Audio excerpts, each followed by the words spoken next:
Piles বা অর্সের সমস্যা কতটা যন্ত্রণাদায়ক, কতটা কষ্টদায়ক একমাত্র তিনিই বোঝেন যিনি এই সমস্যার শিকার। আপনার যদি দীর্ঘদিন ধরে কোষ্ঠকাঠিন্যের মতন সমস্যা রয়েছে, সেক্ষেত্রে শক্ত এবং শুকনো মল প্রতিনিয়ত অতিরিক্ত প্রেসার দিয়ে যখন আপনি ত্যাগ করেন, আপনার মলদ্বারের চারিদিকে রক্ত সঞ্চালনের যে সমস্ত শিরা বা উপশিরাগুলি রয়েছে তার মধ্যে ঘষা লাগে, সেই সমস্ত শিরা উপশিরাগুলির মধ্যে ইনফ্লামেশন হয়, ফুলে যায়, সেদিক দিয়ে রক্তপাত হয়, সেটাই হলো পাইলস। তাই আপনার যদি অর্সের সমস্যা রয়েছে, আপনাকে মেকসিওর করতে হবে যে কোষ্ঠকাঠিন্যের সমস্যা যেন সহজে না হয়। আর সে কথা মাথায় রেখে আপনাকে পর্যাপ্ত জল খেতে হবে। আপনার খাবার দাবারের মধ্যে ফাইবারের মাত্রা বাড়াতে হবে।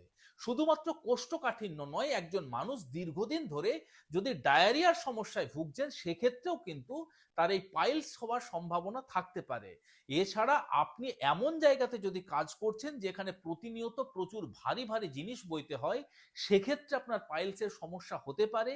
প্রেগনেন্ট মহিলাদের মধ্যে পাইলসের সমস্যা খুবই কমনলি দেখতে পাওয়া যায়। গবেষণায় দেখা গেছে যে সমস্ত মানুষরা দীর্ঘ সময় ধরে টয়লেটে অতিবাহিত করেন, অর্থাৎ বিজ্ঞান বলছে যে মলত্যাগের জন্য ম্যাক্সিমাম 3 থেকে 4 মিনিট আপনার লাগা উচিত, তার থেকে বেশি সময় ধরে যদি আপনি টয়লেটে বসে থাকেন, সেটিও কিন্তু পাইলসের খুব বড় একটা কারণ হতে পারে। এবং 50 বয়স পার হবার পরে পাইলস হবার ঝুঁকি অনেকটা বেড়ে যেতে পারে।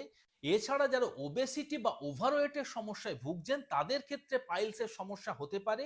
এবং দীর্ঘদিন ধরে যদি কাশি বা বমির সমস্যা আপনার লেগে থাকে, সেক্ষেত্রেও কিন্তু এই পাইলসের সমস্যা দেখতে পাওয়া যায়।